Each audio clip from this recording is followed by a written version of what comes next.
I'd like to call to order the Select Board meeting for June 6, 2018. No changes to the agenda, except we're going to add one thing today. I've always wanted to do this. I'm calling it the Remember campaign. When I walk and bike around the island, I always see these different memorials for people that I don't know. Could be on a bench, could be a tree, could be even a big memorial. And so once a month, I'm just going to open up with a quick 1-minute thing of a different memorial that I've seen. And I've asked the citizens, the public, anybody who knows any background information, not things that you can maybe find online, but maybe a story behind the story. So someone sent me something about Buddy Blair, who I do not know much about, but I drive by this corner of Milk Street in Hummock Pond at least every day, if not bike by it, but I didn't know the background. And it happened to be that Buddy Blair was, he received the Purple Heart, and he was one of the few who made it up the hill in D-Day. He climbed that hill being shot at and lost a lot of his brothers. And it was nice that I got this email yesterday because today is the anniversary of D-Day. So I thought it was really nice. So what I wanted people to remember when they go by this this memorial is just to be able to think about now you know Buddy Blair. I like to do this once a month. And so Dave Fredericks, I guess, has something about Buddy Blair. The only other story I heard is he made a joke when he got back that he helped save the world. And when he got back to the island, he couldn't get a loan for a house. But he just went and saved the world. So that was one of the funny jokes. Dave, did you have something? It's Dave Fredericks. I didn't even know his first name was William. Buddy came to me. I came to Nantucket Electric in 1985. I'd been there about 2 months. He walks up, he gives me a hug, introduces himself. Thought that was a little strange. And Buddy was a little guy, and he gets emotional. And I had no idea what to do about that. And he asked me if my father was named Earl Fredericks. And I said, yes. And he said, well, tell him I said hello. And so, I don't know, probably 2 months ago, and I'm home, and I said to my dad, did you know a Buddy Blair? He goes, yeah, he was a pain in the ass. And that's the extent of the conversation about I'm going to leave 3 days later, and he hands me a book. And the book's about D-Day. And in the book is named my father and Buddy, and they both did the same thing. They went up that hill, and they were one of 5 people out of 10,000 in their infantry that jumped out of that plane. So that's how I met Buddy. Thank you, Dave. That was unexpected. That was nice. Dawn? Oh, I just also wanted to mention that I have a fairly close relationship with Buddy's wife, Colleen Blair, formerly Mrs. Gilbody, who was a teacher at the school for years. And she brought me through my entire process of becoming a Catholic and being baptized. And she's just a lovely person. Oh, thank you, everyone. It's more than I expected from this. So when we go by that monument, I'm really going to think about it. So thank you. We'll try to do this once a month. Announcements, Libby? Thank you. This meeting is being video and audio recorded. There's no select board meeting next Wednesday. We're on to our summer schedule, sort of. We added a meeting in June, but other than that, we're into the summer schedule. It's posted online. The select board is giving a presentation on its strategic plan to date. It's scheduled for June 20th, and we're going to be working on giving a pretty complete presentation of where we've come and where we are right now. And lastly, I think under announcements, we have a very special presentation to give here tonight to a person who I don't know anybody who does not know this person. And he has served the town for 65 years, maybe more.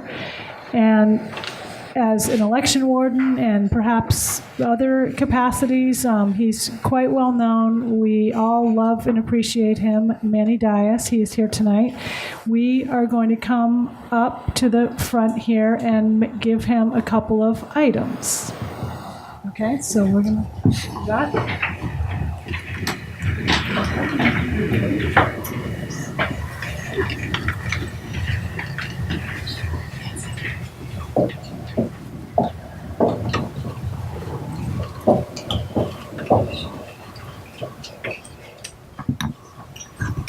We have a plaque for Manny that is going to be installed on a bench in front of St. Mary's. I'm going to show it to him, but I need it back because we have to install it.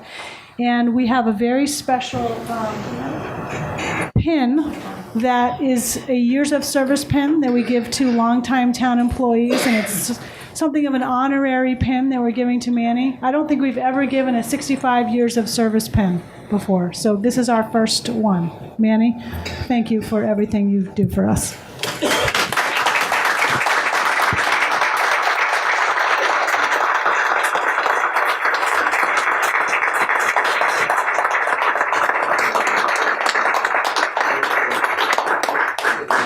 I just wanted to say, Manny, I know Catherine is very sorry. She's so fond of you that she's not able to give this to you tonight. And the pin company, I don't think had ever made a 65-year pin. And the 10 years that I've worked with you, it's just a blip on 65 years, but it's been my pleasure and thank you for every voter in the town, past and present. You shook their hand.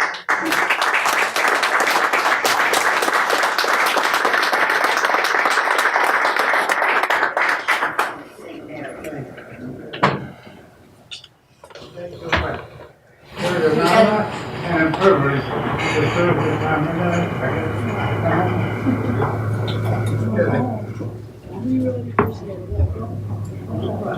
You better give it back.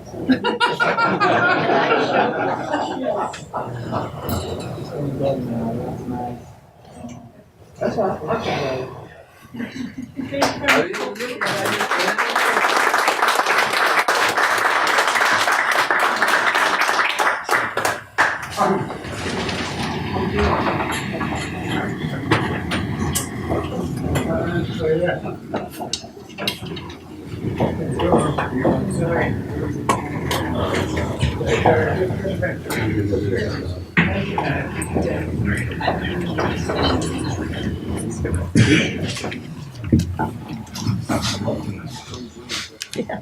Good. I had one more item that I forgot about, and I hope this person knows it's coming. We have a new deputy DPW director, Steve Arsenault. He is right here. Steve, you just want to stand up so people can see you? Thank you. He started this week.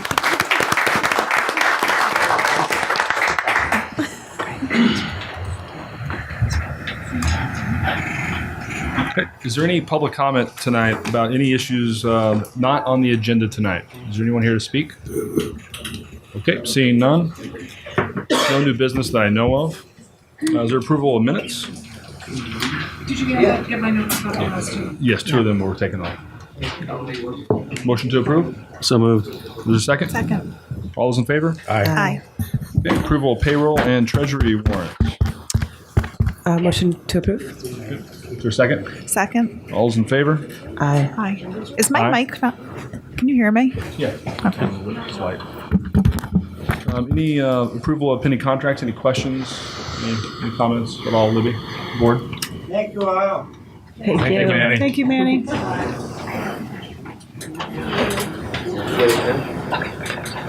There's no questions. Is there a motion to Make a approve? motion to approve. Is there a second? Second? All those in favor? Aye. Aye. I'm not sure the mics are working. Yeah, they don't seem. yeah. You just need to be turned up a little bit. Can you guys hear me? Is there volume out there when I speak in the? Okay.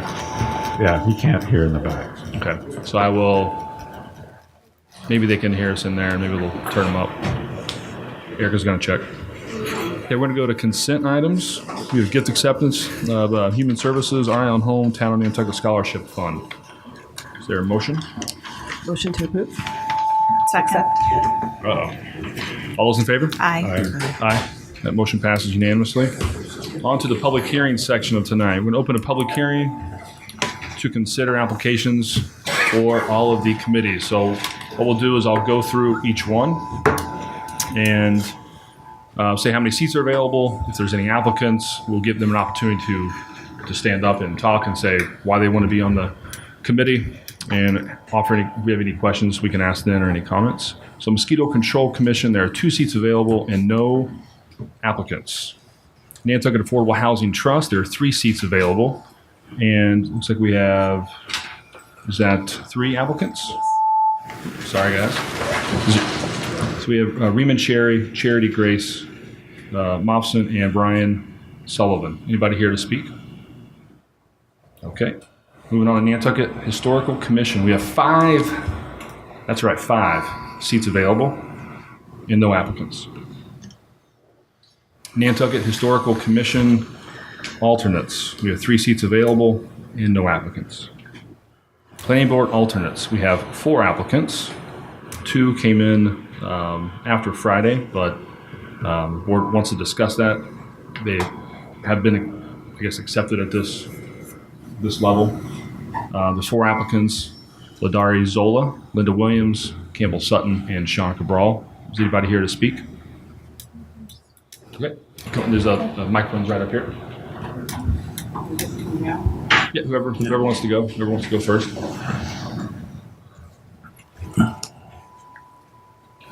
So, I'm just gonna, hold on one second. I'm just gonna say that they're having, he tried to turn up the mics, but now it's getting feedback, so he's adjusting it. I never have any trouble being heard, unfortunately. I put my name in again because I think I still have something to offer. We have some board members that have been on twice as long as I was. I still have 35 years worth of experience with zoning, having started in 1983 with the zoning board. It takes a little pressure off of me if I'm an alternate. You can't sit on approval not required, you can't sit on subdivisions, you can't sit on secondary dwellings, you can't vote on officers, there's a lot you can't do. You're just called on whenever the chairman needs you to fill in. I still have something to offer on the master plan. I was involved with writing the first master plan, and we're now in the middle of starting up to update the master plan over the next 2 years because we have to wait for some of the sections for the 2020 census to come back. I have obviously institutional knowledge coming out of my ears because a lot of the things that we take up at the planning board under special permit are ZBA originally during the 25 years I was with the ZBA, so I know where they came from and how we got there. I know I'm a controversial figure. I know I'm not everybody's cup of tea, but I wouldn't have lasted 35 years on, as you can see from the attached addendum, on probably 100 different organizations and town boards and commissions. Wouldn't have lasted that long had I been too bad. I am very forthright. I am very honest. I don't backstab. I don't run around trying to hurt people. I don't trash people without hearing both sides, which I believe has been done to me lately, without the other half of the conversation. And it is what it is. I am what I am. I'm up there, out there, and anybody can ask me anything, and I can help anybody do anything. I've helped a lot of you on the board now. So I would appreciate going back on in the limited role as an alternate and continuing on with the master plan primarily, or just sitting when the chairman needs an alternate, and we do use our alternates on occasion on special permits. Thank you very much. Thank you, Linda. Anyone else like to speak?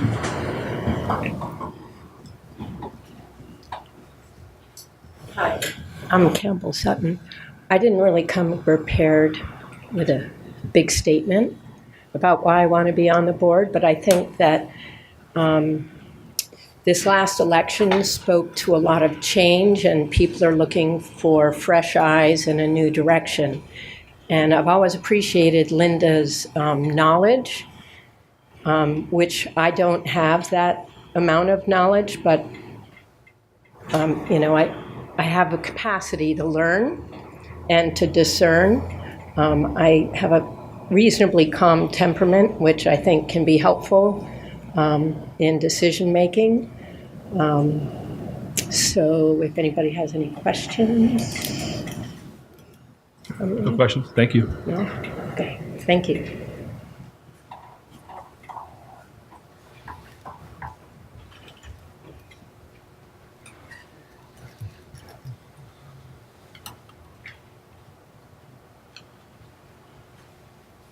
Hi, my name is Lita Arzola. I'm here seeking appointment to be a planning board alternate, basically because I care about Nantucket. I want to be a part of helping to steer development in a balanced way. My island credentials, some folks know me, some folks don't. Came here in 8th grade. I missed Academy Hill by 1 year. I was at Cyrus Pierce. That was when Academy Hill was Academy Hill. I moved off island after college for about 18 years. Came back home for family reasons. I was part of the team at the Nantucket Housing Office. It's now Housing Nantucket. For the last 12 years, I've been one of, I think, about 3 reverse commuters. I've been living on island and working on the Cape. On the Cape, I was an affordable housing consultant. I worked throughout the 15 towns and also off Cape, being before planning boards, boards of selectmen. Now most of them are select boards, zoning boards, affordable housing trusts. So I have a variety of experience with zoning and planning. I have a law degree, and I think I would be an asset to the planning board. So I would appreciate your support. Thank you. Thank you.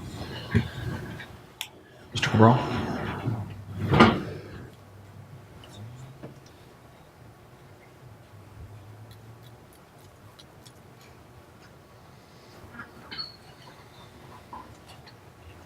Hello, Sean Cabral. I would like you to consider me for the planning board alternate seat. Just, I think I can offer a nice, fresh perspective, a nice, fresh set of eyes, a new, really just a new perspective, and to help,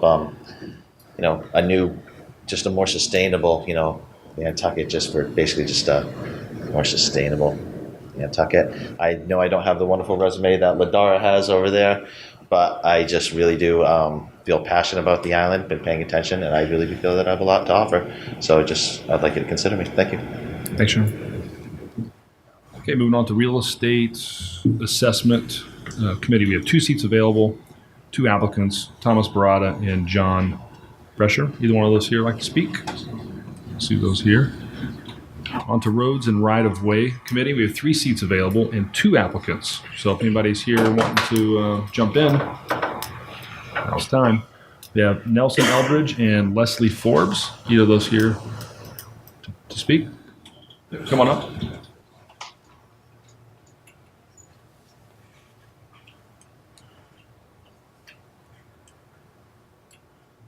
I'm Nelson Eldridge. I've been around Nantucket when 3/4 of these paved roads were dirt roads. And I think that the way the committee is made up now is good because we've got people from different parts of the island and not all from right out of the center of town. And I think that's the way it should stay. And just keep the record straight, it was 81 years that I've been on Nantucket as of today. Oh, wow.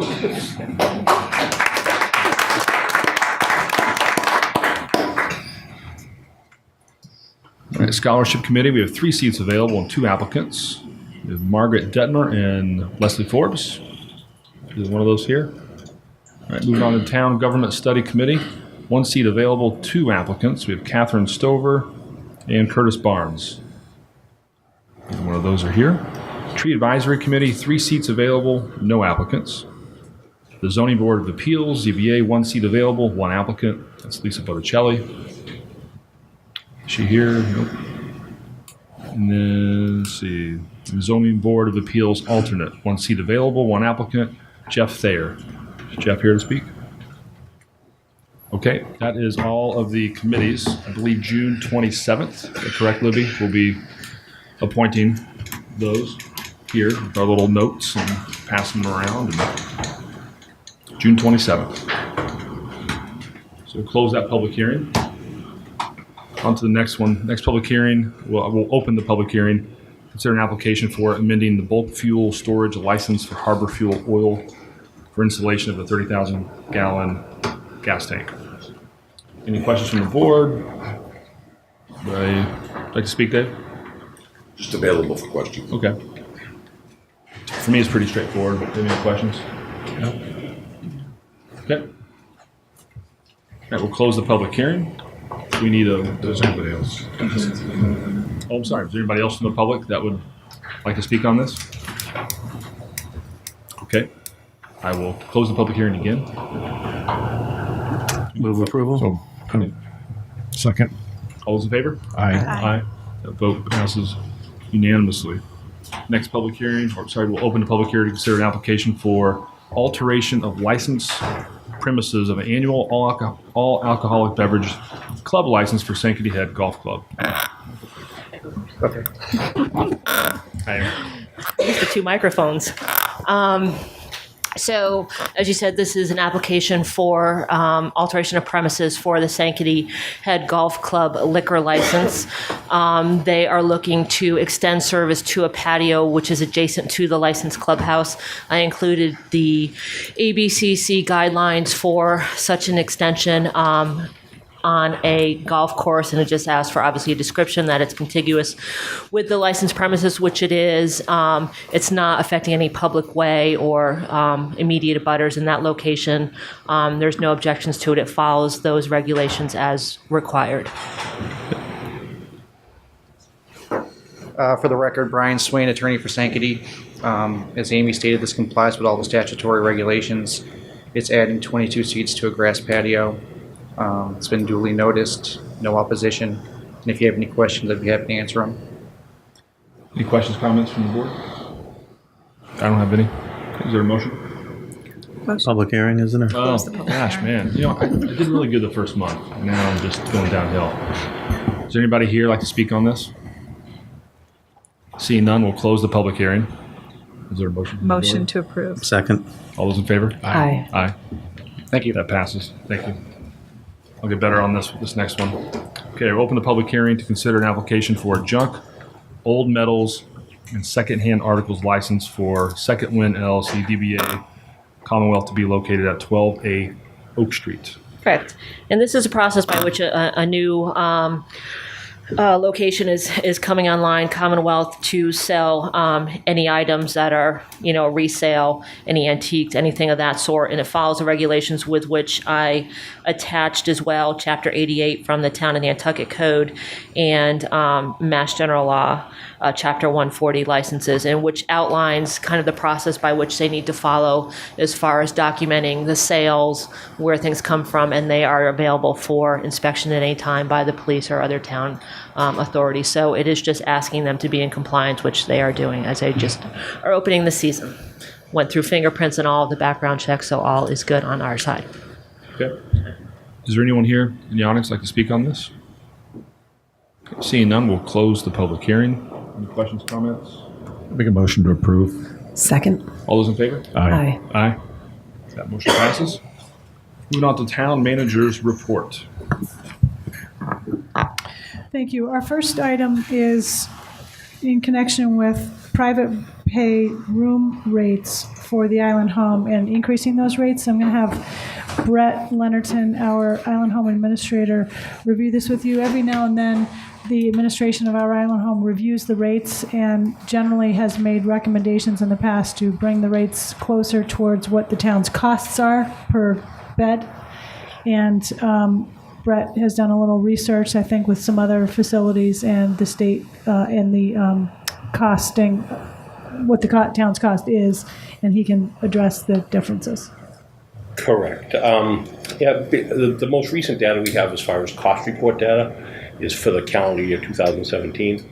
We just got our cost reports back, and based on basically operating expenses divided by the number of patient days that we service over the course of the year, our daily cost per patient day is $560, and we're currently running at a private room rate of $440 for a semi-private, and then $20 additional for like a full private room. In keeping with fiscal responsibility, we're doing a lot of work with pending layoffs that have already been approved and everything, and we're implementing them for July 1st. That's the one half of it, but we also have to look at our revenue rates, and they have to support the cost of the care that we're delivering. So I do identify that the $120 difference, that's a steep hike at once. So kind of look at maybe staggering it, doing like half of it. What's good is once we can bring our rates up to at least the support of what it costs us every day per patient, we could then look at maybe minimal incremental increases year by year after that as our costs fluctuate. So I recommended to do like a $60 increase, going from $440 to $500 for this year. And then if this passes, then a year from now, we could look at doing the second half. Now, you know, it could be that the second half would be $60 to equal the 120 that we're off, but with everything that we're working on to bring our costs down and everything, there's a good chance that when we get our calendar year 18 cost reports, it may reflect that the cost per patient day has gone down some, in which case we might not have to do an increase of the full $60. It might end up being just incremental to get us to where it's even.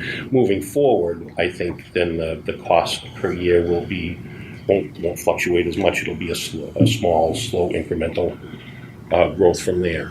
But, you know, I mean, if we want to be fiscally responsible, we have to be able to charge rates that support our costs. And granted, the costs per patient day are more on the island as opposed to on the mainland for obvious reasons, you know, labor costs, things like that. But, you know, the standard out there is on the mainland, a lot of the privately or big company-owned homes, they do a nominal increase every year, 3 to 5%, which basically covers their cost increases based on annual raises, things like that, you know, like a 2% increase in goods and services, things like that. But we're so far behind. And the last time we had an increase was in 2014. So that was 4 years ago. So, I mean, if you looked at like a normal 3 to 5% increase annually, if we had done annual increases along, we'd kind of be where we needed to be anyway. It's just we're kind of making up for not doing it for 3 or 4 years at this point, just to kind of catch up. If the board is so inclined, we have typically, although it's not required by law, had a public hearing to consider the rate increase. So the next step would probably be, if you wished to proceed with the recommendation, we'd schedule a public hearing and go from there. Just maybe some questions you don't have to answer now, that if you know, when we do have the public hearing, if we decide to do that. So I'd be interested in knowing kind of what the trailing 12 months would inform us in terms of the revenue going forward. You know, yeah. And also maybe this is a question for Brian, what's in the budget for this year? And is this going to be is this going to be an upside from the budget perspective? So yeah, you can just for maybe when we have the public hearing, if you don't know those now. Yep. And also my last one, I guess, is this is, you know, it's private pay is pretty market sensitive. Yep. And I do know that there are folks that take family members off island for care. And how does this compare with nursing homes on the Cape, for example, that might be our competitors? Right. What I've found is the private room rates fluctuate somewhere between, and this is on the mainland, obviously, being no competitors on the island. They range anywhere from the mid 300s, so $360 a day, up to $440 a day, depending. But again, what they charge is also based on their cost per patient day. If we're carrying a bigger cost, I mean, I understand from a competitive marketplace. And I can only speak from my experience since I've been on the island. The only time we've actually had people go to the mainland for care as opposed to staying on island wasn't financially driven. It was care driven. We couldn't provide certain services, which I'm working on that piece of raising our skill level so we could do that also. So it's not that price sensitive? No, I don't think so. Okay, thank you. Yeah, my questions will be what percentage of this amount is labor, and when we talk about this at the hearing, I kind of think, what's maintenance, repair, what's labor, what's utilities, because embedded in that number are those issues, and if any of those are going up, too quickly, this isn't going to help us. It'll help us in the short term, but we have to get a hold of your costs. Right. So I would like to just know what the percentage is of that. Okay. Thanks. Anything else, board? Good. Thank you, Brett. Are you in agreement to schedule a public hearing? Yeah, I think so. you guys feel comfortable? Okay. No. Yeah. Do we need a motion? We won't pick a date now, but we'll just schedule one. Be a little, I guess. Yeah, I see full consensus. Okay. Shaking the head. That needs 3 weeks advertisement, right? So we could put on the June 20th. I don't think we can get Too it on fast. June 20th, and we're trying to keep June 20th a little clear. Okay. We'll figure it out with Brett. Thanks, Brett. Okay, the monthly town management activities report. I've got a number of items here. Some of the board members are involved in, so some of you are familiar with this, and for others it may be a bit more of an update. And I'm trying to highlight sort of the more major of projects here rather than other items. Harbor Place has several things going on with it. We have a transportation center study work group, and that group is looking at the design and capacity of a potential intermodal transportation center with a parking garage. We have received a report from the consultants that were hired last fall. We were meant to have a meeting today, but the owners needed a little more time to review the plans and discuss issues with them. And so we don't have another meeting scheduled right this moment, but we will shortly. And the idea is that the group will be making a recommendation to the board at some point soon, and then that group's task will end and we'll move into a group yet to be established that will review things like financial feasibility of the facility. We also have a negotiating team, which, as you know, has two of you and some staff and chairman of the finance committee on it. We have met a couple of times with the owners. We're working to develop potential terms for an agreement, and we have our next meeting scheduled for the end of this month. Coastal Resiliency Plan, I think you all are fairly familiar with how that's going. We had a very well-attended public forum on May 10th. We have another public forum scheduled for July 18th. We applied for and received a municipal vulnerability program grant, and thank you to Chuck Larson, our strategic projects manager, who went after that grant and got $22,000 for us. He went off to the Cape last week and formally received it, and that will help offset our public process costs. And we are having some internal discussions about more outreach with the plan and how it's going to proceed and things of that nature. Sconset Beach Preservation Fund, as you all know, has submitted to the board a proposal for expanding its erosion control project. We are working internally on the development of alternative access plans in connection with Baxter Road. The board has had, I think, three, maybe even four public discussions about this so far, and some executive sessions, and those are continuing. I think you all know where we are with strategic planning. You've had numerous meetings and work group meetings as to developing the plan, and I think we are pretty well there with a draft of the goal part of it. And the work groups continue to do some of the items that they were assigned, what sort of data and research we need to do, what action steps are going to be, things like that. And some ongoing meetings with pertinent staff that will be involved, and you have a presentation scheduled for June 20th. We have some staff and the chair working with us on a potential Government 101 type of program that would basically be somewhat along the lines of the Citizen Police Academy, where we would invite people to a multi-week program that really basically helps them learn about town government. We had a focus group that we put together. We met last night and talked over sort of what format they might like, what time of year they might like, what sorts of things they would want to get out of it. We talked over what sorts of things we would want to get out of it, and I think it was very productive, so we're going to keep working on that. Island Home, the board's last official action on this was to direct administration to determine what it will take to develop a new or renovated facility at the current site. We've had a scope out for quotes on that, and I believe it's due back this week, so we'll probably be getting together an internal group to look at that and then provide a recommendation to the board. Parking demand management options, this comes out of a vote the board took in November, and we've had a number of internal meetings. It's also made its way into the strategic plan. We had a meeting today with the consultant that Remain is providing to look at some alternatives as to what sort of system we might use for parking demand management. We're going to continue meeting probably through the summer. Today we talked about a survey and some ultimate recommendations to the board probably in the fall, I think. We've got a number of real estate matters going on. A couple of the main ones include the so-called grand swap with the land bank. We're having monthly meetings with land bank staff. We had one last week, and I think we generally agreed that progress is going well.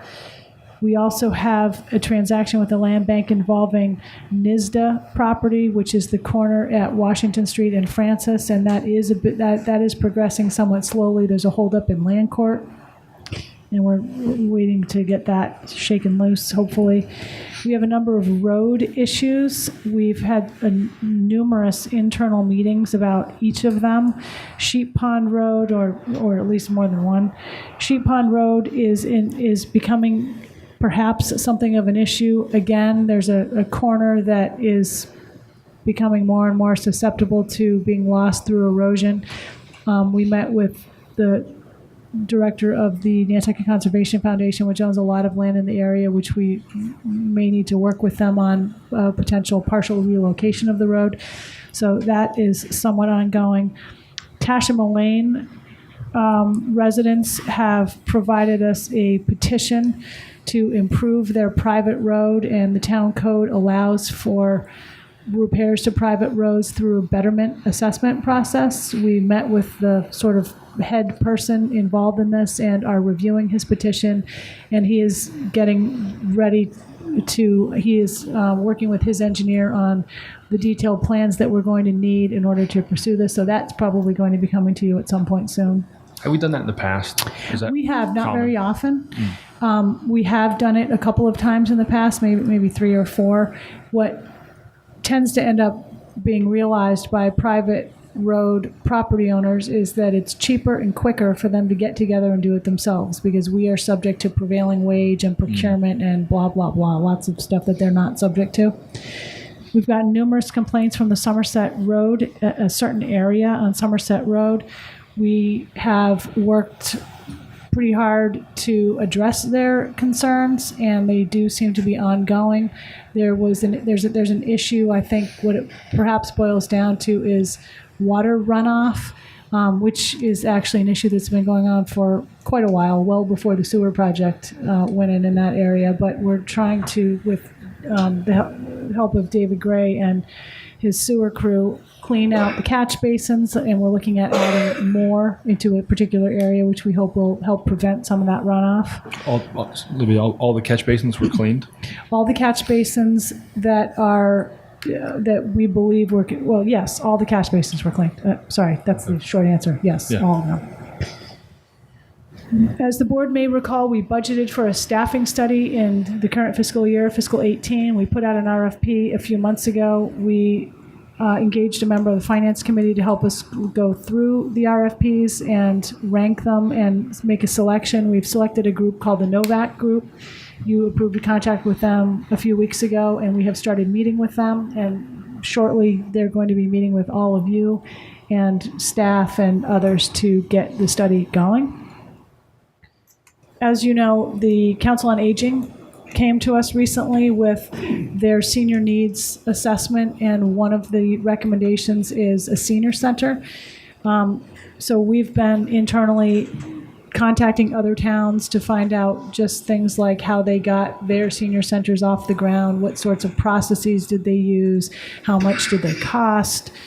We talked here at the board level when they came in about getting the State Council on Aging director here to go over the different processes that towns use for something like this. I recently met with a member, I think soon to be chair of the Nantucket Center for Elder Affairs. And what we basically talked about was he and I are going to work on a kind of a scope for a feasibility study work group type of thing. That won't be what it's called, I don't think exactly, but their task would be probably something like looking at potential sites for such a facility and putting together a list of what sorts of things they'd want to see in a facility, how big would it be, what does it need to accommodate, and hopefully what we would work in is some multi-use, maybe public meeting rooms in there. We have a desperate need for public meeting rooms and public space. So that is the type of thing that they would be looking at. As you all know, we have a special town meeting scheduled for October 10th. We've had a couple of marijuana forums, and we've been doing some public outreach to try to gain public input for the board's benefit as to what sorts of articles to propose, as you all know. And I think late breaking news, the forum that had been initially scheduled for June 4th with the radio station and the Chamber of Commerce has now been rescheduled to June 14th, next Thursday at 6 p.m. at the Nantucket Inn. And they've been able to secure a member of the Cannabis Control Commission to be there. So The chair, actually. The chair, Steve excellent. Hoffman, yeah. So that's huge. So that's coming up, and we'll do some public outreach on that. We're starting to look at preparing preliminary warrant articles and working on the schedule and coordinating the necessary review meetings that we'll need for the warrant articles. Maybe to add this list, we're getting into the time of year where our failure to pass the warrant articles about Old South Road will become pretty evident. And I think we should be thinking about outreach for those articles. And I don't, but a couple of suggestions might be, testimonials from people who are stuck in traffic. But pictures that we can show at town meeting, numbers of cars that are backed up, kind of thing. Because I think we need to, and also I think the questions at town meeting were, has the Richmond Development Group made their investment to the town coffers? So those are just some ideas, but I think we need a special outreach effort for those articles. Thank you. Those are great suggestions. We will definitely get to work on those. Just so people know, as far as Richmond goes, they do have some improvement responsibilities in that area, and that is in the process of coming to you all for acceptance. But then that will be before the special, so that'll be on everybody's mind. So we've received that then? So we've got the breakdown of what? That's one of the things I'm waiting for is the breakdown. But I do have a memo from town council outlining the process for the acceptance, and one of the things needed is the breakdown, so I'm hoping to get that shortly.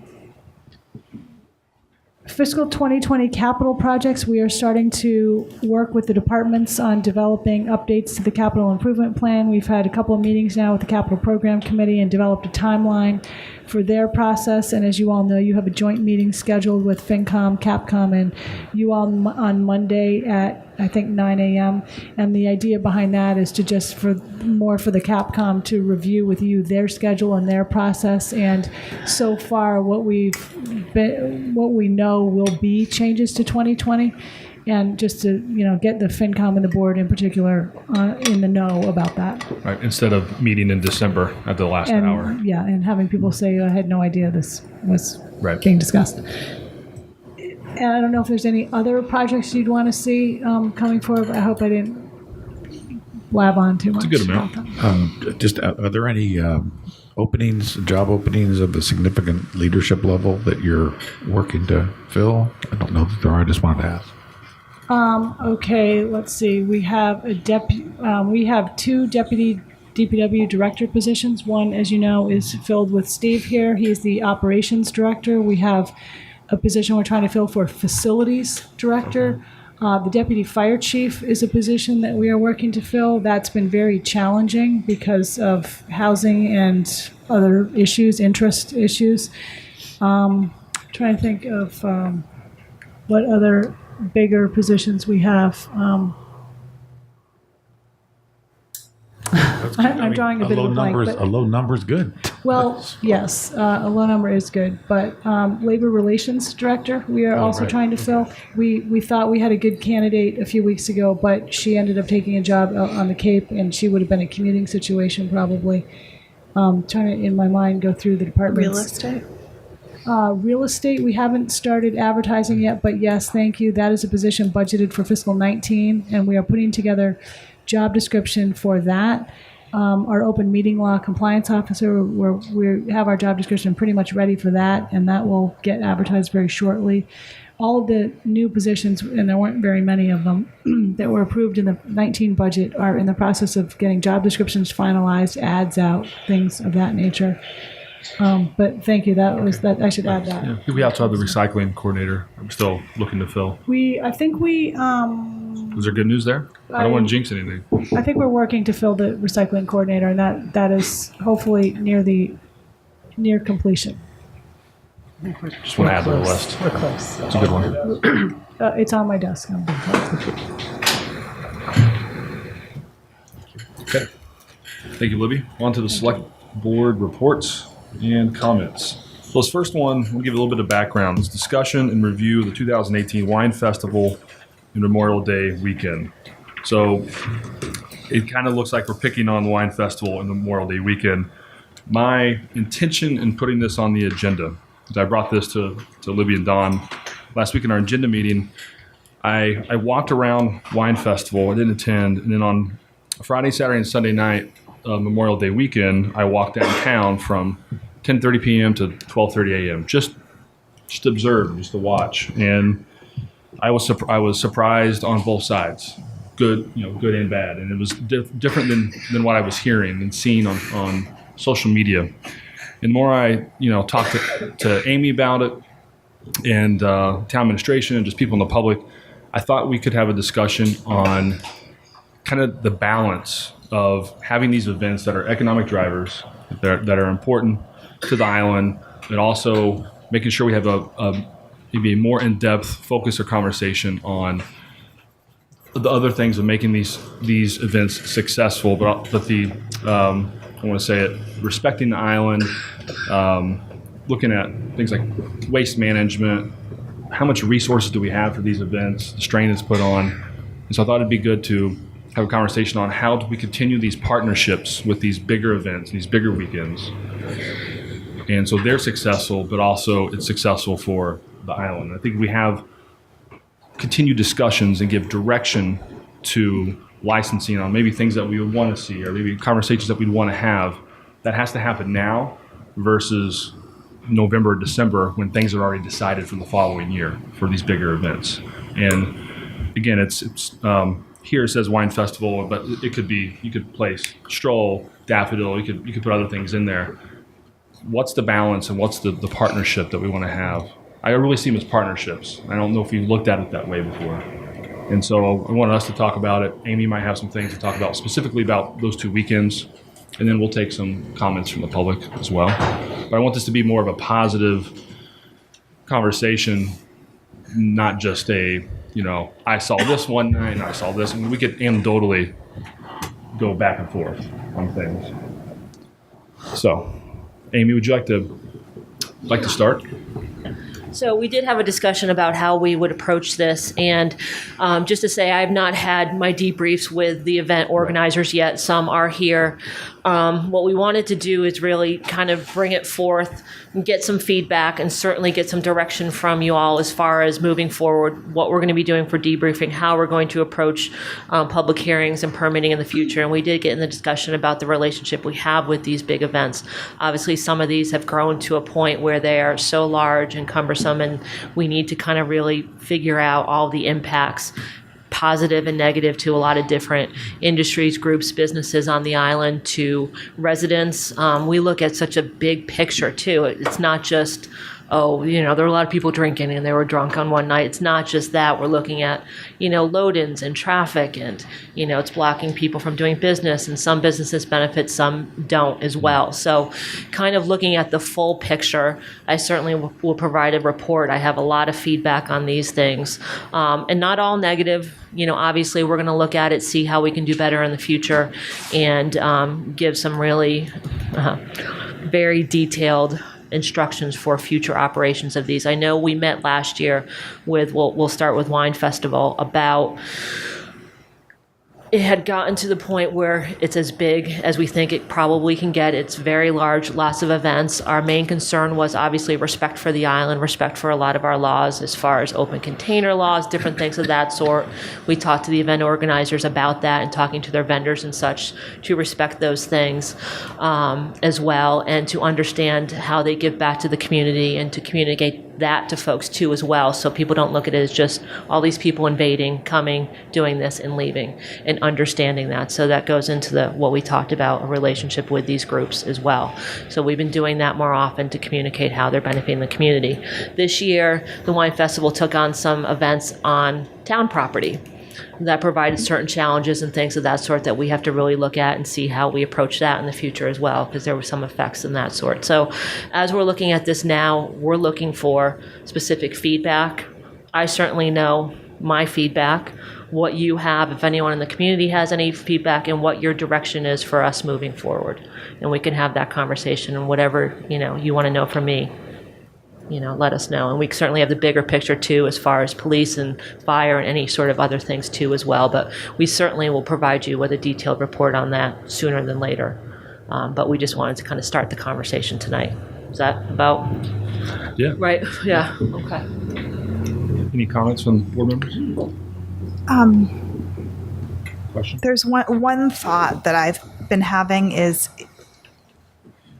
the two very large weekends that are more than just weekends. They're spread over for 4-ish days, both weekends, are back to back.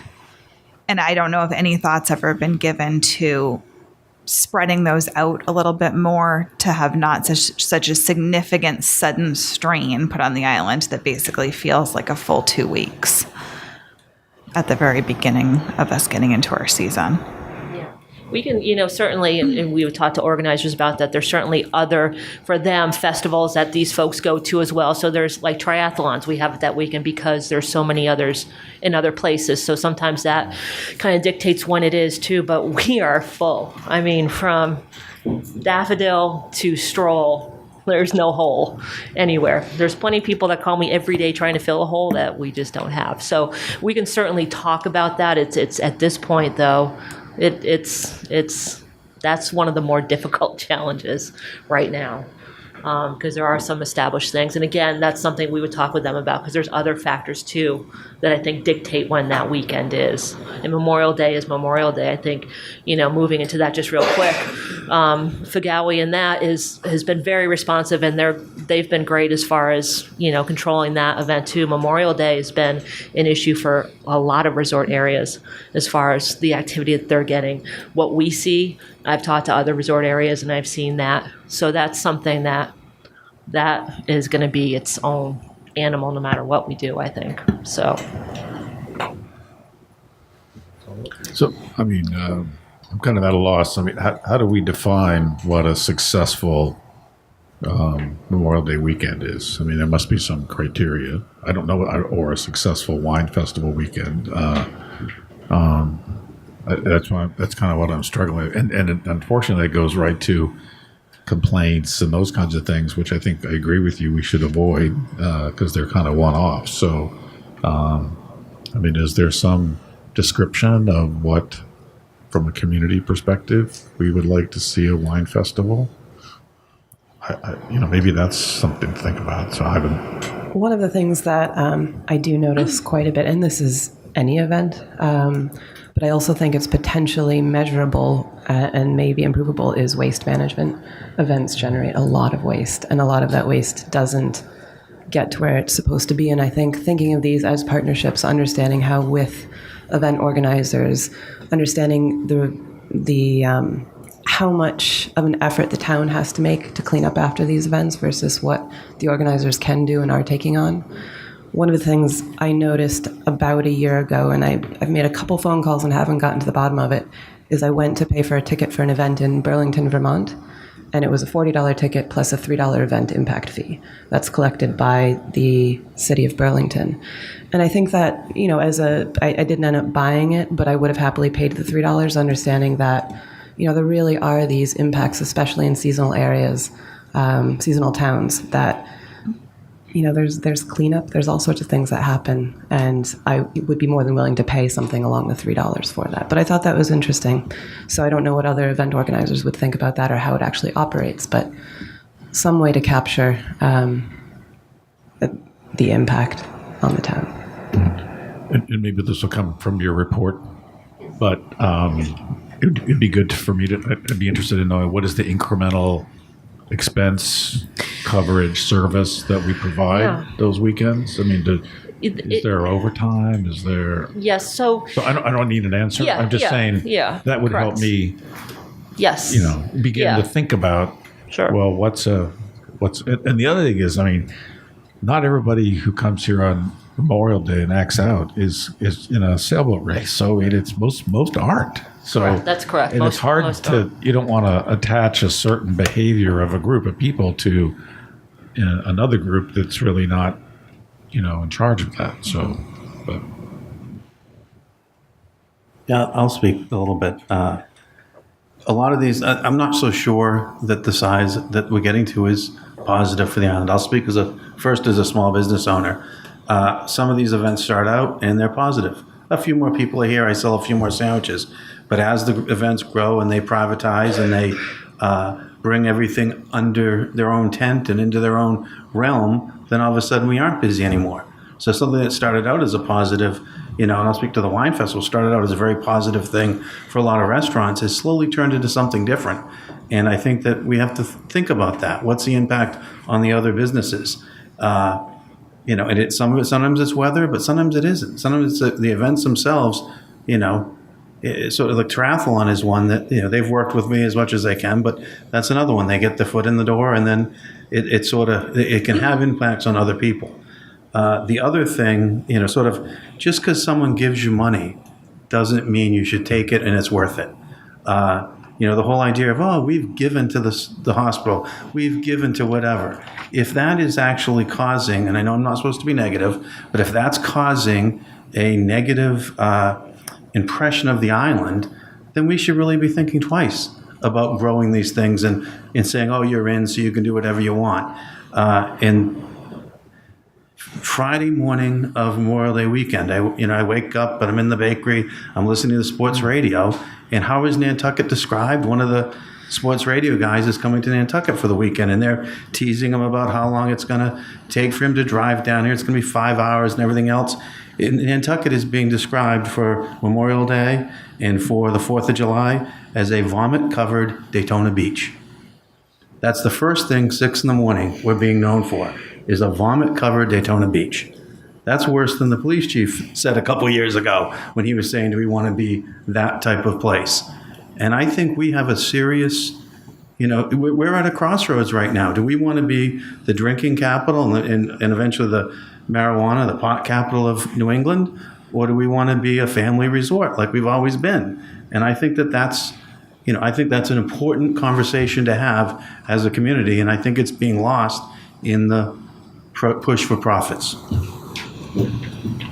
No, I don't think it's negative at all. It's just, I didn't want it to us to go like little stories that I saw this. That's what I meant being negative. I thought what you said makes sense. That's why I want to have this conversation and try to these partnerships to try to maybe we need to push them towards more family friendly. Maybe I don't really know how to do that.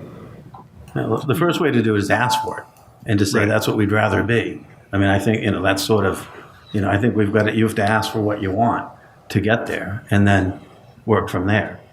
So to your point, people, it used to be that it was a boon to local businesses, restaurants, sandwich, and it's less than that, less so now? Well, without picking on specific events, sometimes it's, those things aren't positive anymore. No, but they've gone to, what do they provide, their own services? Yeah, they'll do their own services. They're giving things away. They're selling things in their own places. Okay. And the same thing happens on the county fair. I'm not going to complain about the county fair, but things are way different than they used to be. It used to be people would come to the island no matter what the weather was. You had to book ages ahead and everything else.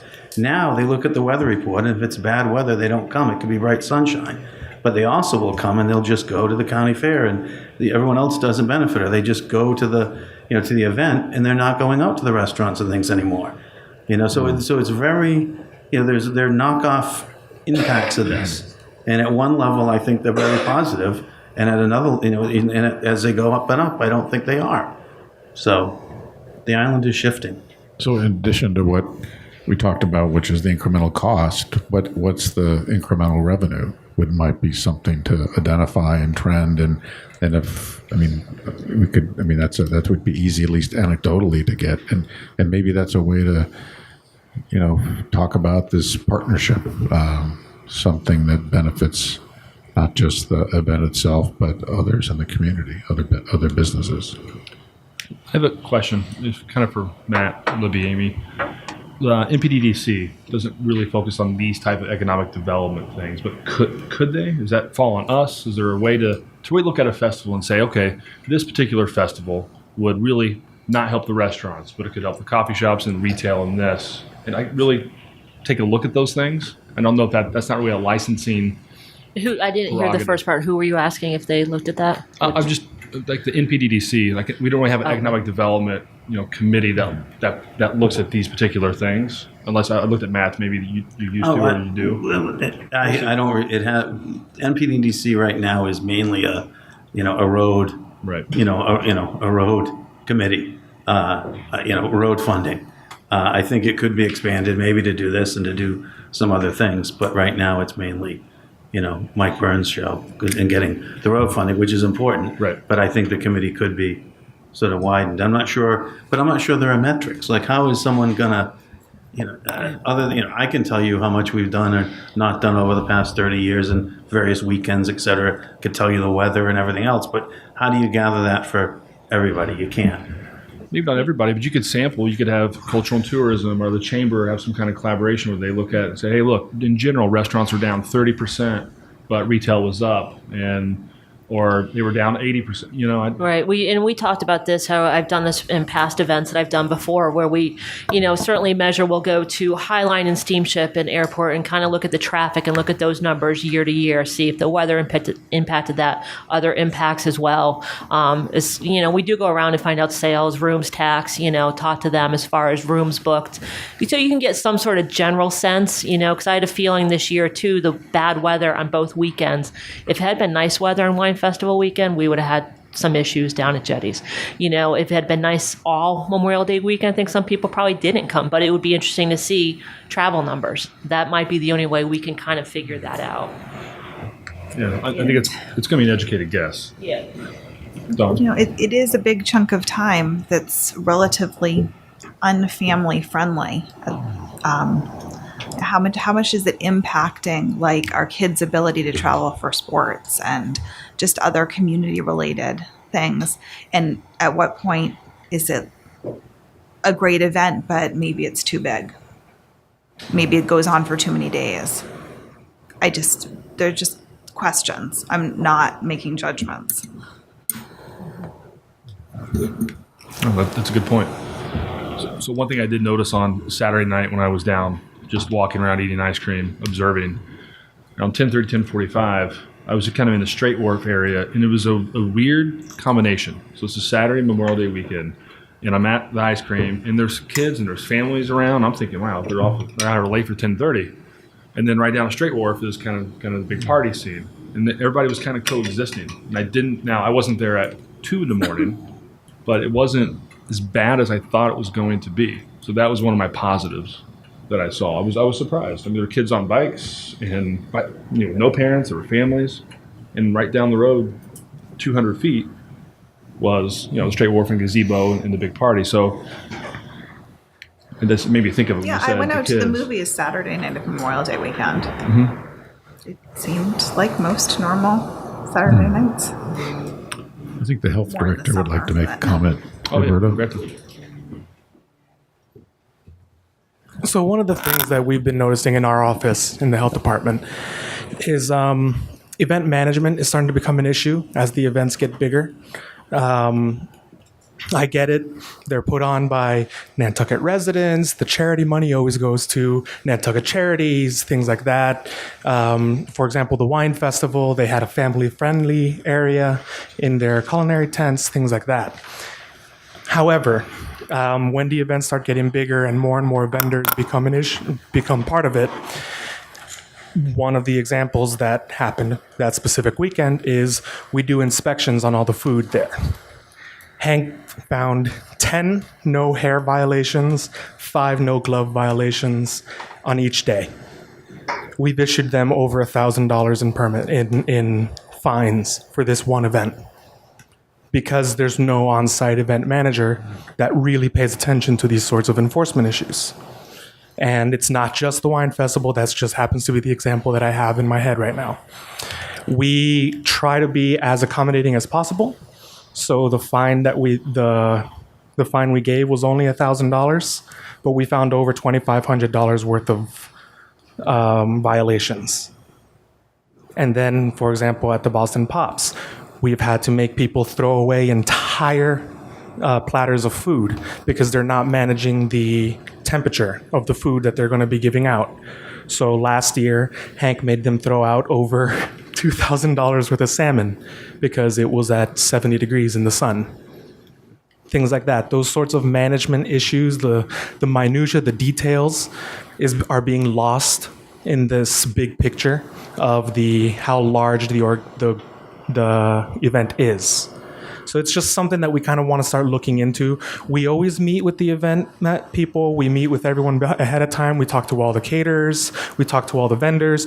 The wine festival is excellent at bringing in all of their temporary food permits so that we knew what was going to be served, when it was going to be served. But those vendors, specifically those vendors, it's not the event people's fault. It's the vendors themselves don't pay attention to our rules. So we need some sort of a on-site day of management situation. I mentioned the Pops. We've had the same thing with the Athenaeum at the dance festival. We've had the same thing with the film festival. When we go to do our inspections, blatant, we don't care what you tell us to do type violations. So we end up being the bad guy, where once again, the town shows up and drops a hammer when all of this could have been taken care of with a simple, proper ahead of time planning. Yeah, I would much rather be preventive and find some way to have incentives Exactly. so it doesn't happen. We don't have to fine, but I don't know if the incentives are fines or. Yeah, and in the long run, if we hit somebody with $1,000 fine on an event that makes $500,000 in donations, that's less than 1%. They'll happily write that fine. Oh, it's a ticket. Done. No repercussion. But if it comes into a situation where it's now repeated violations over the course of 3 years, in the 3 years I've been here, we have to do it. We have to do something about it, even if it turns into these are the list of vendors we're not going to permit this year. And we can just say, these people aren't allowed in your tent because they repeatedly violated these last 3 years.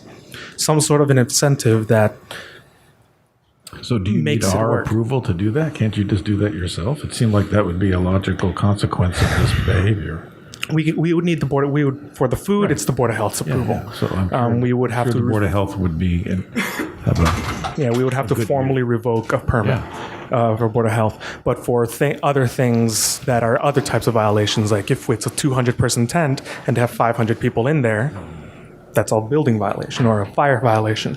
Little things like that is just something that we want to keep an eye on. I've heard other things, from Amy. It's like the smaller details, and if it was just one thing, it's not a big deal. But when there's 15 of them, it gets to be cumbersome, and it taxes our resources, whether it's waste management or public health. And that's exactly it. I think they're great events. Everyone is well attended. I just think we need to pay a little bit more attention to these details, little details that can get people really hurt.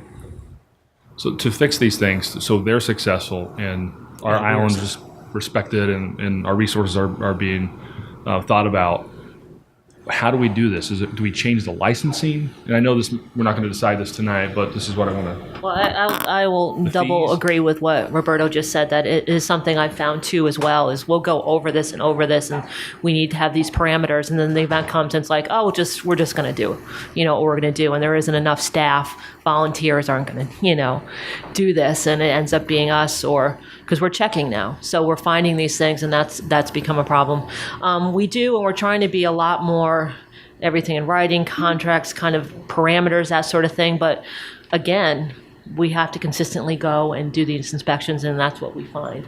And then there's no one right on site that can really talk to us. Like we do now at the restaurants, there's always someone there, they know what their numbers are, things of that sort that we can go to, and they understand the issues. A lot of these things aren't being staffed well enough with actual staff people. So it's something we are learning, and I think that we're addressing. But again, like you were saying before, the impacts are going to be there's a lot of impacts we need to talk. We need to have a much larger discussion about all of this.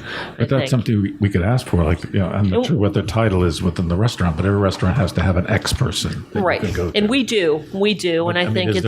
But if you can, we might make that requirement for the festivals too. Right, and we'll certainly have to, I think, update things and institute fines and different penalties of that sort, like we have for other things, because again, it has been 2-3 years sometimes for certain things. I'm not talking about one specific person that this is going on, and that we keep checking, and these things just keep getting, we got the permit, so we can just do what we want now. So it's a lot.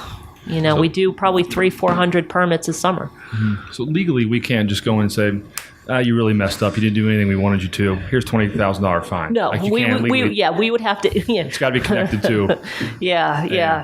Some days, Just want to throw that out there. Libby, I would say you don't have the event again in a situation like that, where the event is majorly curtailed. Just a couple of comments. I really like Rita's idea about the event impact fee. I think we should definitely look at that. Absolutely. I don't think we're, from any of the events, we are getting anywhere close to what the resources are that are required to manage them, pick up after them, pick up before them, all those things. And we're certainly not expecting the event to cover all of that, because events are expected, and it's not just the event group that causes some of this stuff. It's the hangers-on, and it's other things. But there needs to, I think, be more acknowledgement of what town resources are put into place. And it is, Amy spends a lot of time on her staff looking at the before and after of an event, and the after is not good sometimes. There's a lack of event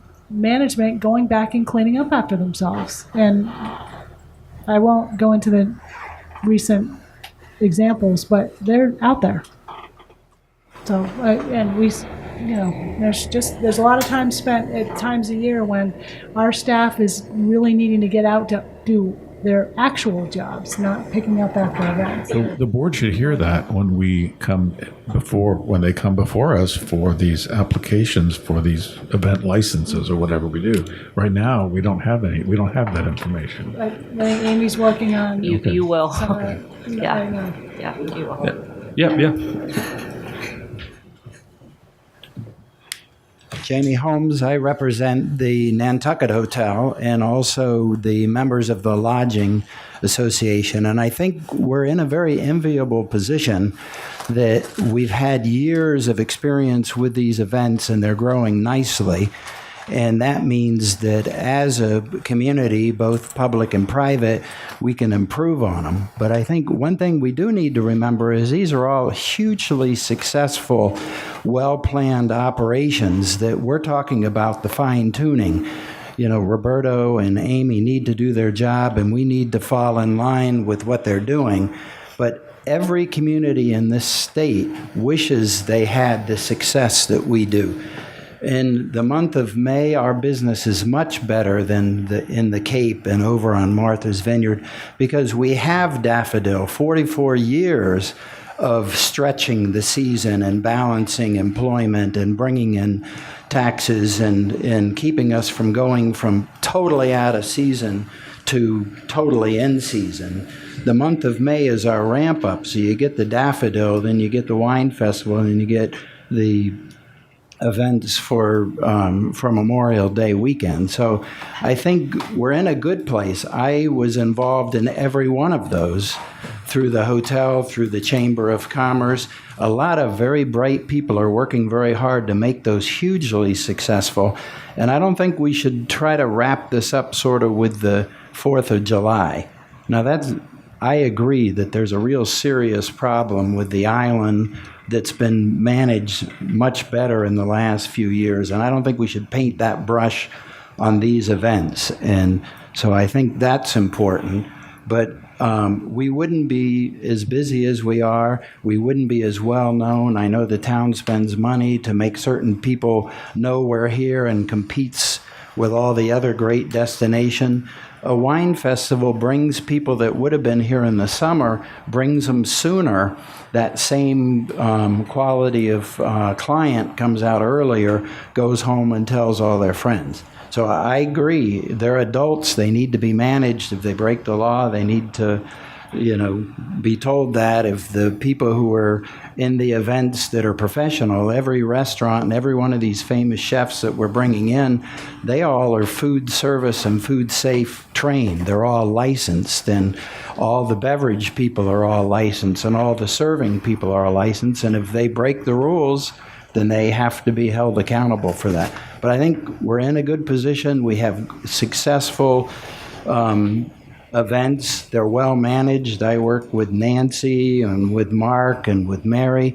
They were at every single one of the 10 events that we had. From the beginning, they had staff on site 24 hours, well, not 24, but every minute that we were open, managing their events.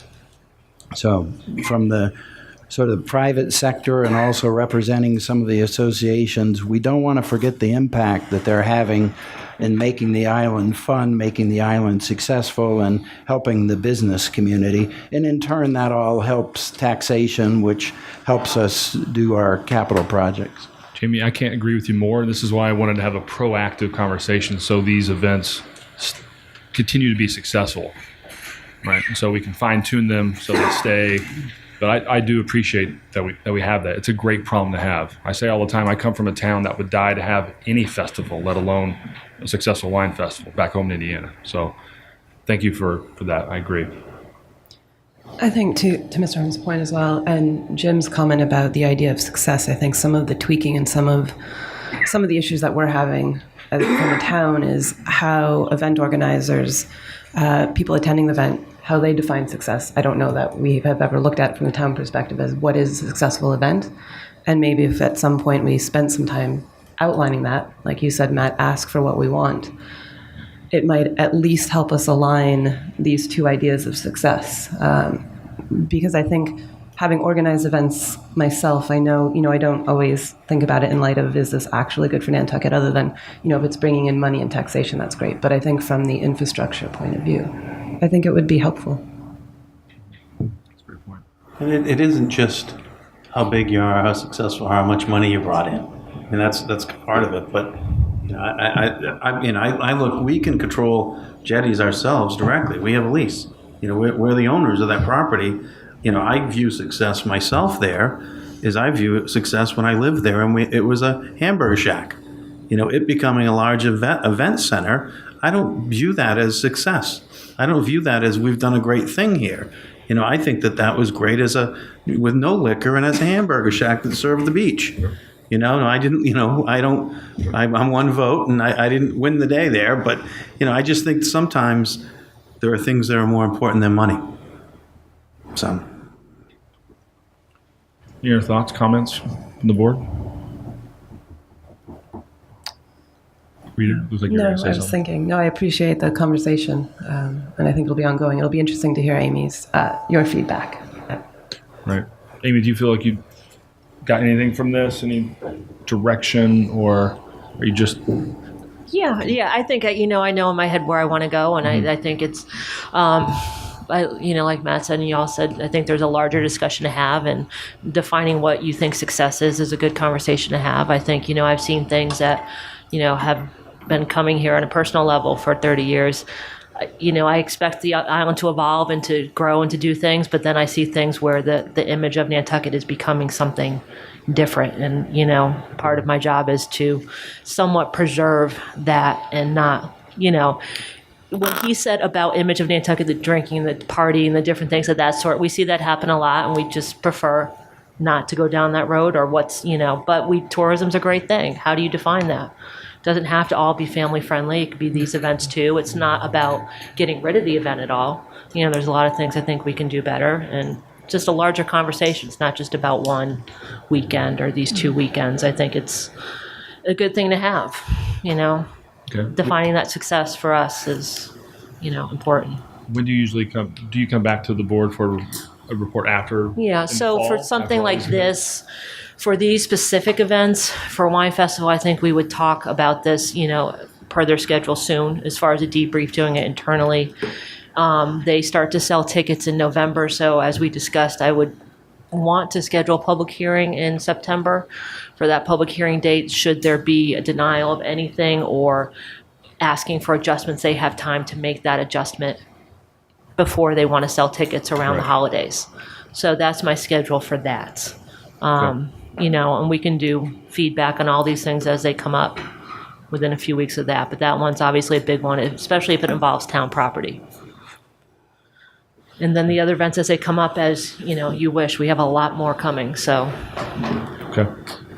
If there are any trends you identify, that would be helpful to bring to the town meeting or to the public hearing. We have several this Okay. year. Okay. Thank you all. Next up, we have continued review of community feedback regarding adult use recreational sales of marijuana. I believe in your packet we have one email. Is that correct, Libby? So, Mr. Chairman, Mr. Chair, a few months ago, the board had a discussion about seeking input from a variety of community groups, including the school committee, the Board of Health, ASAP, Behavioral Health Task Force, the hospital, and we've gotten some feedback. The school superintendent is here. I believe school committee talked about it last night. I'm not quite sure where the Board of Health is on this, and there were some groups that simply just aren't taking a position. So the Board of Health, I can speak to that if you want. So the Board of Health spent a lot of time, or maybe Roberto, you can fill in the blanks. Our issues, it turns out, is at least one of our issues is the way the manufacturer product is tested. Because of the inability to transport product over waters, the products need to be manufactured here. And because of the small volume of manufacturing, we won't be able to, we'll need some on-site laboratory testing. And because of the small volume, it's not apparently economically viable to do the level of testing that's being done at the state-sponsored labs. So things like, and Roberta, correct me, but things like testing for pesticides, herbicides, and a bunch of sides won't be done on this product. So the Board of Health has asked for more information about that, and we're going to be talking about it. So, Roberta, if you want to add anything to that. Yes, all of the sides, the herbicides, pesticides, fungicides, all of that, supposedly according to the state law, they have to be organic and it has to be free of all of that. Because we don't have a testing facility here and they won't be able to get the testing facility onto the any of the product onto the mainland due to its federal illegality, that's been waived for the island, and that's not something that's sitting well for us, because at that point then you can start using these products and there's no way to prove that you're not. So it's smoking. Nobody feels like it's a good idea to just put some Roundup in a vape pen and inhale that. That's kind of the same thing we're talking about here if we're not testing for it. The other issue that we've been running into is there hasn't been any real peer-reviewed study and data on the minimum effective dose. It's a pharmacology term. So what we would like to see is that in the state level, they're supposed to report the concentration of THC, CBD, and I forgot the name of the other oil that they're supposed to be testing for, the substances. We would at least like to see batch testing of the harvests so that we know what the concentrations are. Because ultimately, according to the FDA, any brownies, anything they sell, any chocolates, gummies, it's an adulterated food product. So we would need to know what the ingredients are and at what concentrations. So that's really our biggest fear here when they waived the testing requirement for the islands. We would like to see CBD, or what is the? Yeah, is that the component that has had the one peer review that said there may be some medical efficacy there? Yes, that is CBD. But because it'd be like saying, this chemotherapy works, but we're not really sure of the dose that we're giving you. And when I heard that was a concern because it's a medicine. Yeah, the dose makes the medicine. There's lack of the ability to manage the dose, Exactly. The dose makes the medicine. Right. That's a very important part of any use. Drinking even too much pure water can kill somebody. So it's just something that we want to just make sure that we're still at least testing for. And the Board of Health has some jurisdiction over the food products? Yes.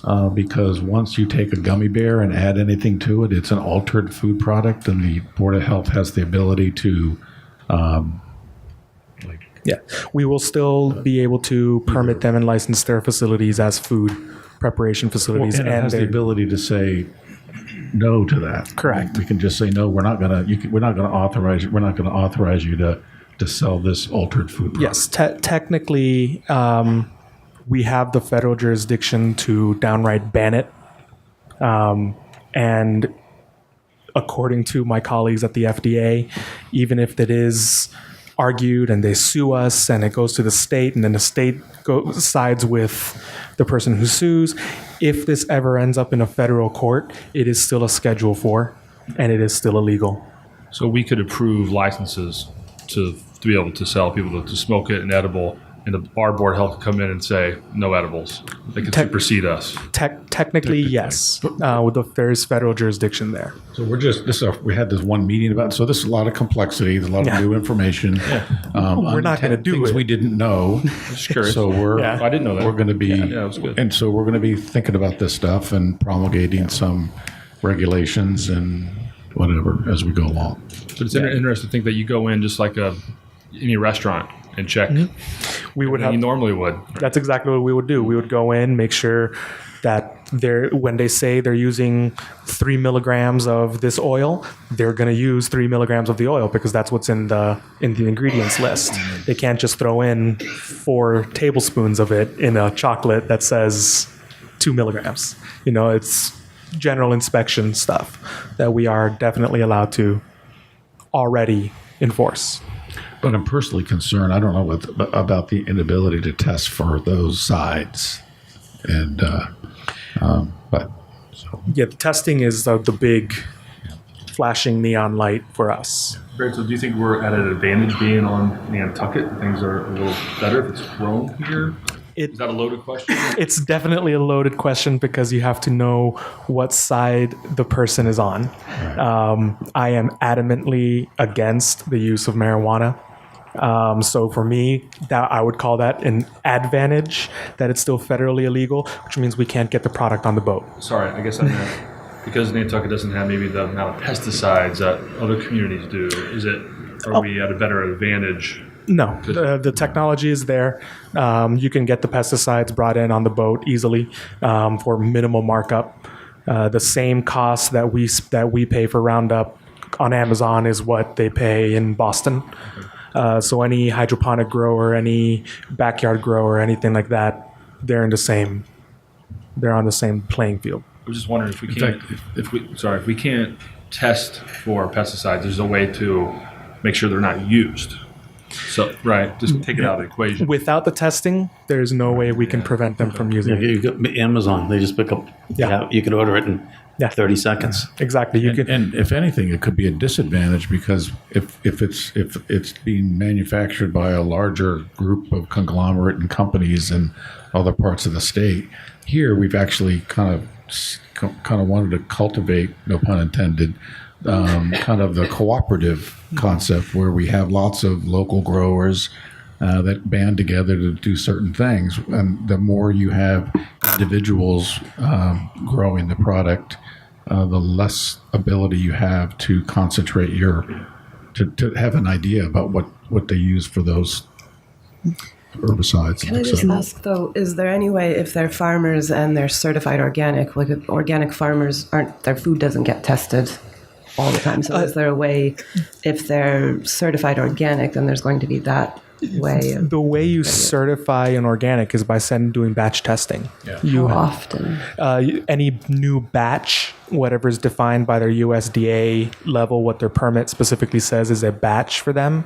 I don't know the quantity of our 3 farms here on the island, so I don't know what their batch testing is, but I know it's something like 10% every like 200 pounds. It's 1%. Sorry, for every 200 pounds of product you produce, 2% of it can be sent off for testing at the USDA's request.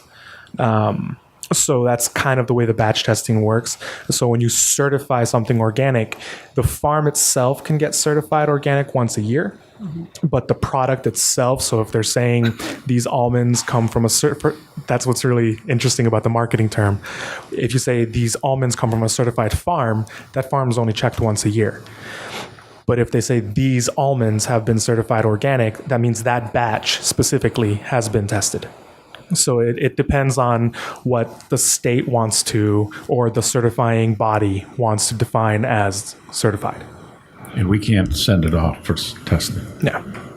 You could, if it was in place, so you could have at least that basic element, organic certification. It wouldn't be this is certified organic, Yes. but then at least there'd be some oversight over the growers. The good news behind all of this is, which is oddly enough, an entire laboratory industry has grown out of this marijuana industry. So there are entire distributors and manufacturers that create basically a laboratory in a box that people can buy. They're just really expensive.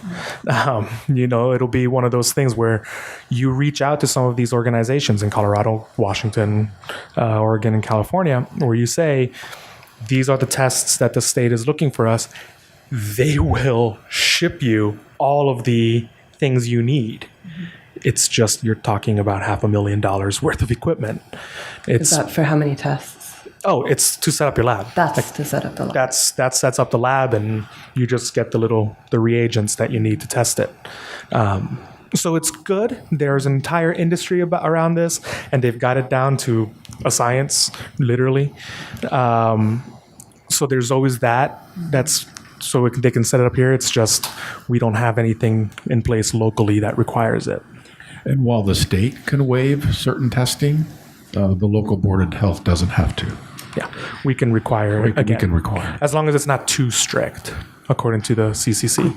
Green Lady was going to test certain things. What are they going to test for? Yes. So what Green Lady was looking to test was some of the finished products that are not deemed illegal, some of the distillates, for example.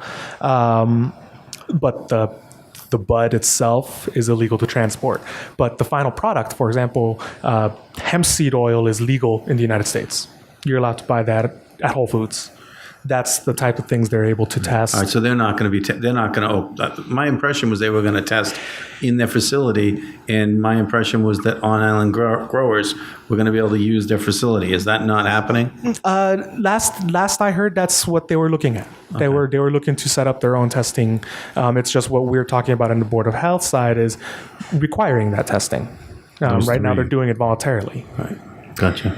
Is that something that either could be dealt with through some of these community benefit agreements or through some of the revenue that is coming back, the local preference tax, local option tax on it? In terms of eventually having a facility, it seems to me that that would be a potentially significant health concern.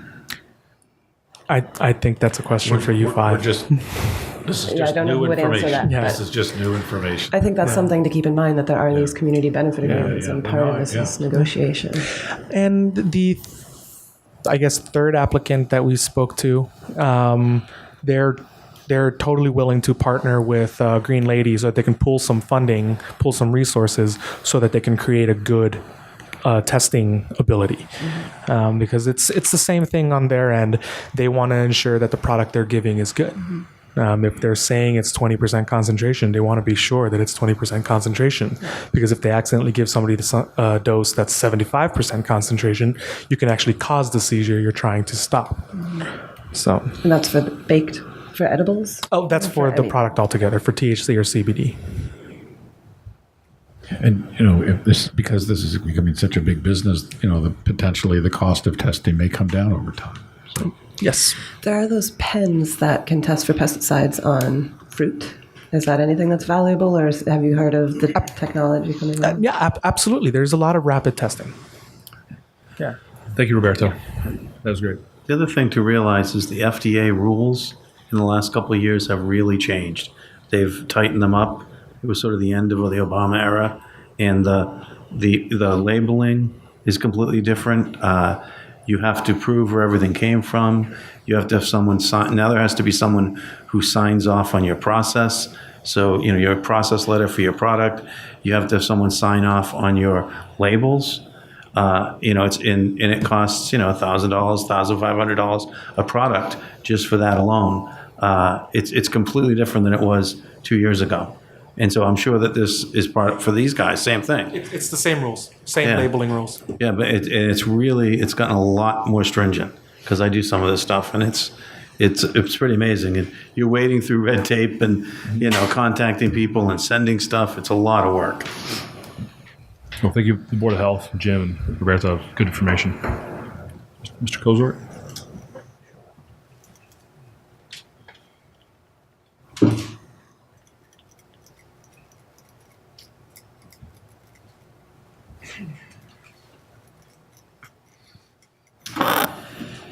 Thank you. I would like to speak both personally and for the school committee.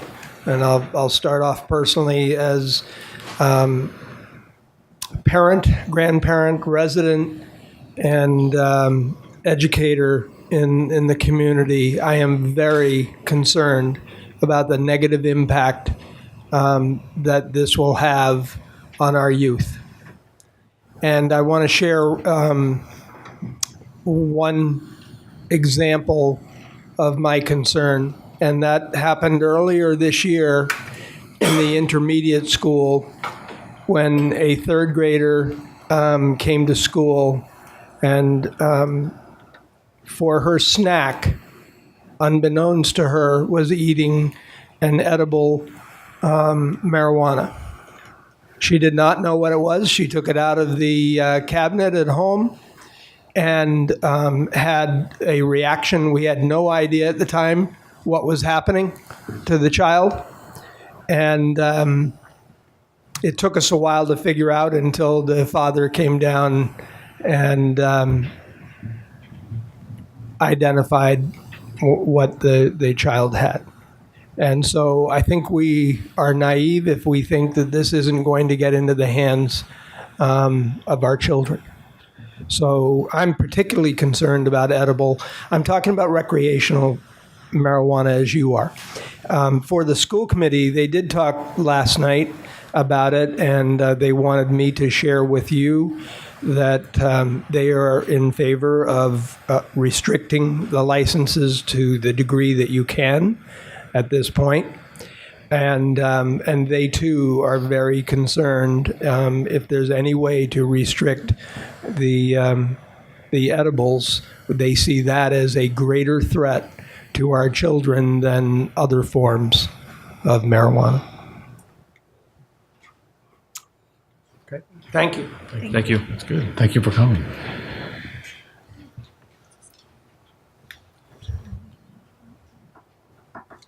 Anybody else here like to speak?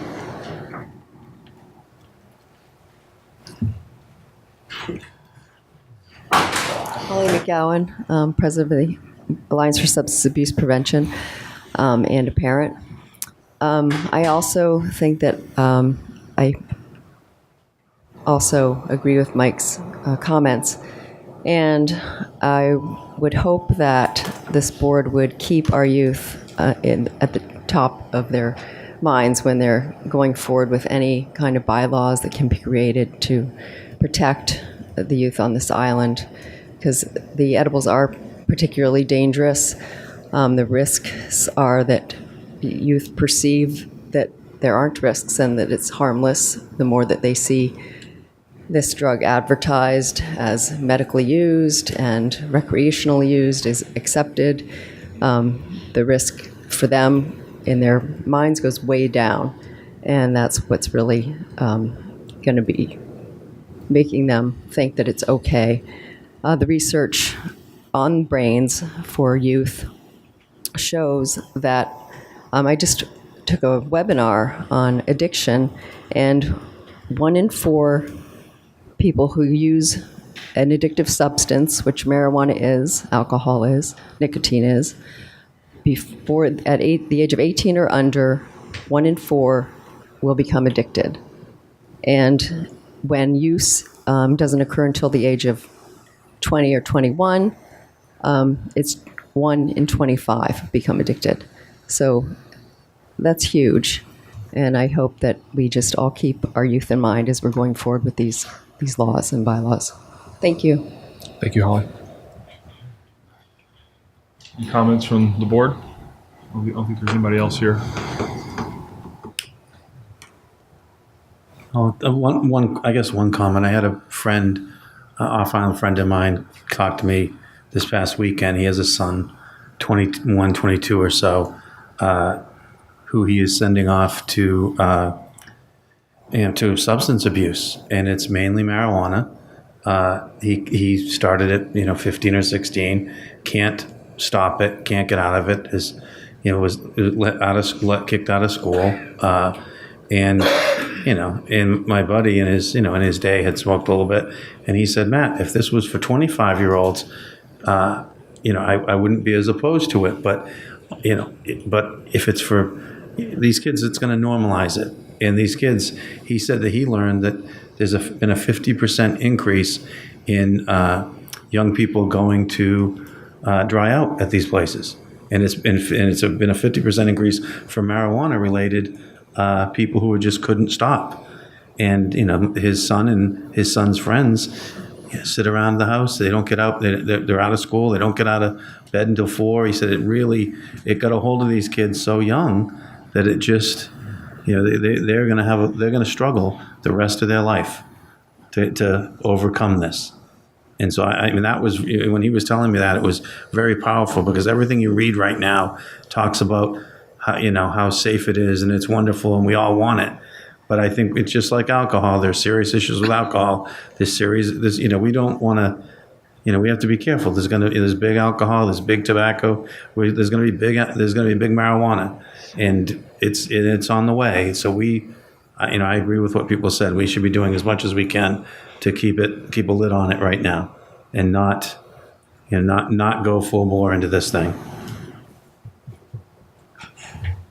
Anybody else? Okay, we're going to move on to committee reports. You have any comments or reports? Anybody have any meetings? The straws screening. If you don't bring up the straws, I was going to. So go ahead. No, it was Monday evening, and it was about 250 people at the Dreamland Theater on a rainy Monday. So I thought it far exceeded our expectations for attendance, and I've had some great feedback, so it was good. And we still got a bit of a ways to go with getting businesses to sign on, but there's quite a few that have signed on without us asking now, so I think there's a bit of momentum. So I went to the viewing, and then kind of talked to some people who had getting in the straws, some businesses who got rid of straws on Nantucket 3 years ago. And one thing that I wanted to say at the meeting, but I didn't get a chance to, is without this again, we're back to partnerships with Remain, the nonprofit Mariah Mitchell, and the town leadership, that's you, and town administration, and Florencia, and the outreach. If it wouldn't have done that, I don't know if I would have switched fast and as quick as I did. Yeah. Right? Because it was just there. You had done all the research. You said, go to Preserve. Here's the wholesale cost. You did the research. Rita got on me a little bit about it. I kept trying different straws, and they weren't working. They'd fall apart in 30 minutes, and an iced coffee. But you guys did the research, and then Mariah Mitchell's going out making people sign a pledge to give up straws for a year. Like if you sign that, you can't use a straw. So I just think it was a great partnership. I really love the public-private collaborations. They work really well, and this is a great example of that. Yeah, and thank you for bringing that, because we all agreed that the number of people that were there was because of the collaborative effort. Mm-hmm. And the takeaways people had, whether you were businesses or you were grabbing the glass or reusable metal straw, it was definitely through work on all three parties. So yeah, it was great, and hopefully we'll have more similar campaigns like that. But I think it had a much bigger impact. Yeah, I mean, on Monday night at the Dreamland, it was 225 people there, packed house almost. Yeah, it was great. Yeah, I went to go, and there was a huge line, and I said, I'll see you later. Yeah, I think it's yeah. on We Netflix. couldn't believe we were in the studio theater originally, and all of a sudden there was a line out the door. So it was great, and it did have an impact. So again, hopefully we'll build on it. And Dreamland has said they'd like to screen it again in the summer. So yeah, that'd be great. The good part, I think, it's raised awareness. I think the bad part is they've been illegal since like 1990 out here, and so they were not allowed. There was replacements then because I changed to them back then at my business, and so so this is kind of funny. We forget that we have these laws and that they aren't enforced or people don't know about them. So I think the takeaways to me are that that the outreach, it matters, staying on top of it matters. But the straws are a very tiny portion of what has to be dealt with, and the next thing we have to deal with, we should use the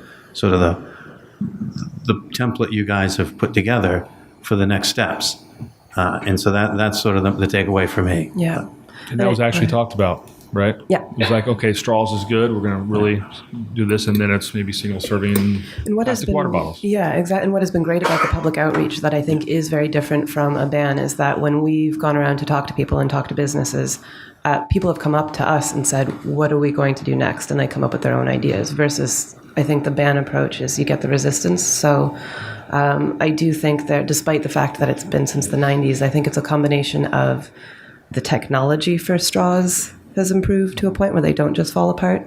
Again, international movement that's going on, but also I really appreciate the fact that people are giving us ideas for the next one. So. But sometimes this stuff sometimes I think this is what they call greenwashing. Some of this to me feels like, some of it feels like a feel-good thing sometimes, like, let's deal with straws. But there's the big gorilla over here we don't want to talk about, which is everything else. And so, that's, and they were joking about this on Sports Radio this afternoon. So, it's the next steps are going to be the hard things. And I think that we really need to step into those and use the same format. And just as a point to that, because I've been thinking and talking about the big gorilla for 15 years since studying it at university, and most people don't want to talk about it at all. What I've seen with straws is that people who would have never had the conversation about the big gorilla or at climate change or the environment at a bigger level, we spoke about straws. A couple that I've known for a couple of years now, I spoke to them the other night about straws, and they all of a sudden said, well, what about produce bags? And what about this? And I've stopped doing this. So I think that while it seems inconsequential, it actually is the baby step to getting to the bigger issues. So, and the bigger issues are still big and they're still there. But So the lesson is sports radio has now become the locus for culture wars.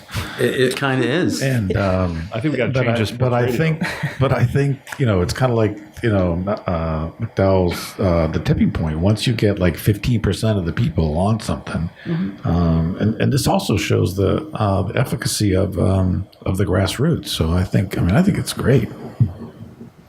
We're getting there. But thank you to Jason and Libby that came and anyone who thought about it, and we'll be screening it again. So. I was just going to mention that I am going to go to the Cape Cod and Islands select dinner Oh, great. dinner meeting on That- Friday. So I'll let you know how that goes. Represented.